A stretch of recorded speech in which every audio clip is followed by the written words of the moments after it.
Few time periods bring back sentimental feelings like the 1950s. The birth of rock and roll, sock hops, malt shops. Well, if you want to take your own cruise down memory lane, Gretchen Bates has just the place for you. It's Hot Rod's 50's Diner in Alcoa. I'm just looking for the step back in time feel with chrome, the neon signs, the Elvis records. I'm just trying to give you more of a retro, true 50s diner feel. Move over, H.G. Wells. Ray Schwartz built a real time machine.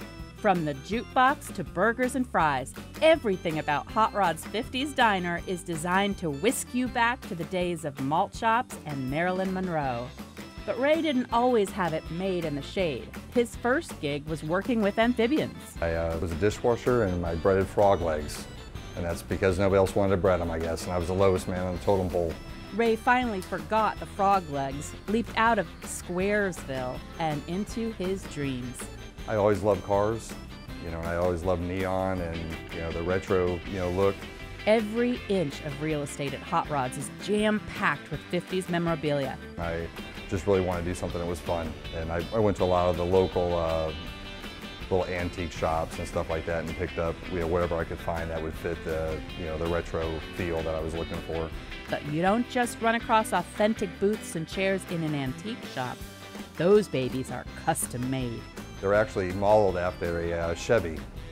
I think it's more like a Bel Air type back seat is what the look they were going for. Muscle car memories are nice, but it's the menu that's guaranteed to get your motor running. And believe me when I say there's a whole lot of shaking going on. We make our shakes the old-fashioned way where we hand spin them. They're not from soft serve ice cream. They're actually hand-dipped ice cream. 16 flavors of hard-dipped ice cream. We have a lot of desserts. And I'll be honest with you, I've not had many of the desserts because usually after the hamburger, you don't really have much room for anything after that. Hamburgers? Yeah. Different styles. Hot Rods might have one or two. Or 80. We have over 80 burgers. We have pork burgers, we have black bean burgers, we do have chicken burgers. Among the 80 burgers you can sink your teeth into at Hot Rod's, this monster is the most famous. It might even be your ticket to the Wall of Fame. We have a challenge called the Chubby, and that's why all the pictures are on the walls. It's 3 patties that are 11 ounces each, and for a total of 33 ounces, and they have to eat it with a pound of fries within 30 minutes, and they get their picture on the wall, and they get a free shirt that says, I got a Chubby at Hot Rod's 50's Diner. Now, as you can imagine, the Chubby Challenge isn't for everyone.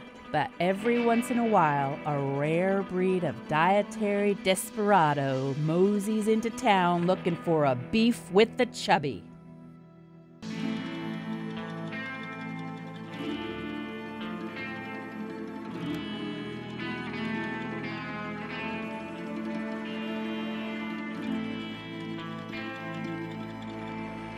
A valiant effort. Gave it my best shot. Any advice for future challengers? 30 minutes sounds like a long time, but it's not a lot. That's not enough time. You gotta just eat. Just eat. Wise words, especially at Hot Rod's, because burgers and shakes are just a fraction of the whole delicious story. Food-wise, if you're not looking for a burger, we have all the traditional 50's diner food, including pot roast, which everything's made from scratch. We have killer grilled cheese, chicken pot pie. We have just about everything you would expect to find in a 50's diner. And a few things you may not expect to find. Allow me to introduce the hog. We take a pork loin, we cut it, and then we'll pound it, and then we season it with salt and pepper. And then we actually marinate it in a egg buttermilk batter, and then we bread it and pan fry it. And it's huge. Huge aptly describes the hog, as well as the menu.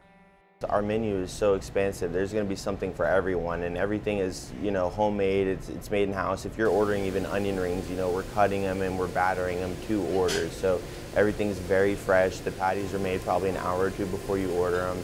No matter what you get, it's going to be good, and there is something for everyone.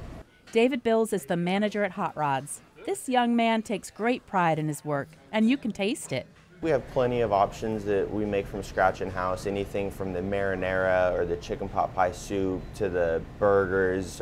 You know, we have chicken tenders, but we don't just buy chicken tenders. We take chicken breasts, we cut them to size, we use those scraps, we grind them to make burgers. It's all very efficient, very fresh. There's not anything that you're gonna get here that was made in, you know, a factory or something like that. It's all the real deal, local, good, yummy food. At the end of the day, you know, when everybody, and we start closing up and everybody's just happy and leaving here, and, you know, we see all the comments on Facebook and everything and all the reviews, just gives me a great feeling. It actually makes me, you know, I have a great night's sleep after a day like that. Chances are after eating at Hot Rod's Diner, you'll sleep well too. Just wait until you get home, please. That hamburger's probably about the size I am, so I don't think I might get it down, but getting back to the house would be the problem. People will come approach me and tell me how much they love the restaurant. It really means a lot to make an impact in the community, and just to have a place where people can come and make memories is really special.